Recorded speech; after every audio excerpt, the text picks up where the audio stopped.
आणि केंद्रीय मंत्री नारायण राणे बोलतायत, थेट जाऊया।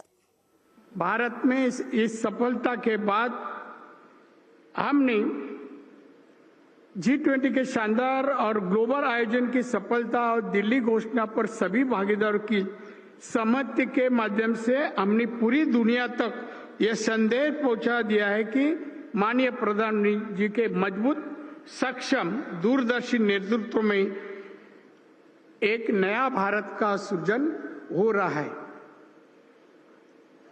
बीते हुए 9 सालों में प्रधानमंत्री जी के नेतृत्व में भारत ने सिर्फ एशिया बल्कि पूरे विश्व को विकास का नया विजन दिया है।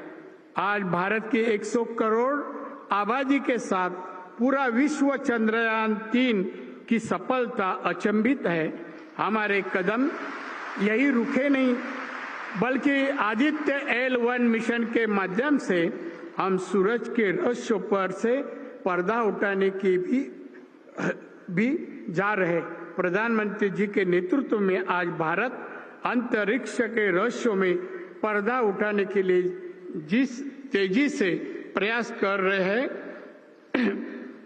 उसी रफ्तार से सर्वसामान्य जनता के विकास के लिए भी हम कृतिशील हैं।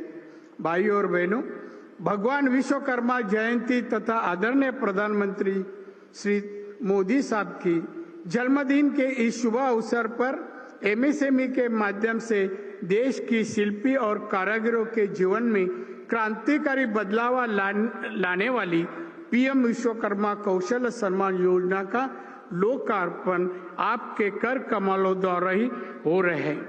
भगवान विश्वकर्मी शिल्पी तथा कारीगरों की देवता के रूप में जाने जाते हैं। सारे दुनिया भारत देश की प्राचीन संस्कृति और इतिहास की गौरवपूर्ण विरासत से प्रभावित है।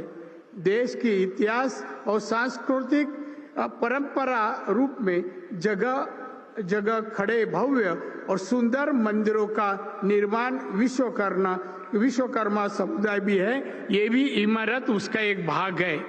यशोभूमि ये भी हमारे विश्वकर्मा लोगों के वजह से ही ये निर्माण हुआ है, ऐसा मुझे कहना है। पुराने काल से आज तक भारत की अर्थव्यवस्था में कृषि क्षेत्र का योगदान सबसे बड़ा रहा है। देश के इतिहास कालीन कृषि केंद्रित अर्थव्यवस्था वस्तु विनिमय पर आधारित थी। विनिमय में वस्तु तथा सेवा के बदलों में वस्तु की लेन देन होती थी। शिल्पी और कारीगरों का वस्तु विनिमय व्यवस्था से किसानों के साथ मुख्य रूप से व्यवहार होता था और इस व्यवस्था किसान केंद्रित थी। पैसे का उपयोग नहीं होता था। वैश्वीकरण के कारण देश के ग्रामीण क्षेत्र में रहने वाले शिल्पी तथा कारीगरों के व्यवसाय धोखे में आए।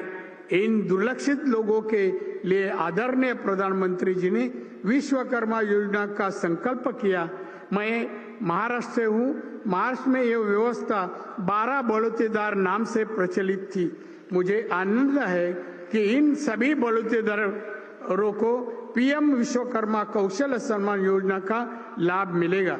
आदरणीय प्रधानमंत्री श्री मोदी साहब की मार्गदर्शन के 2023-24 साल के अर्थ संकल्प में PM विश्वकर्मा कौशल सम्मान योजना की गई घोषणा की गई। इस योजना के अमल के जिम्मेदारी आदरणीय प्रधानमंत्री जी ने MSME विभाग पर सौंपी है।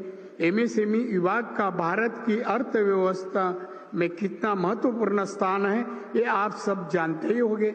देश की अर्थव्यवस्था में MSME सेक्टर का योगदान लगभग 30% और निर्यात में 45% है।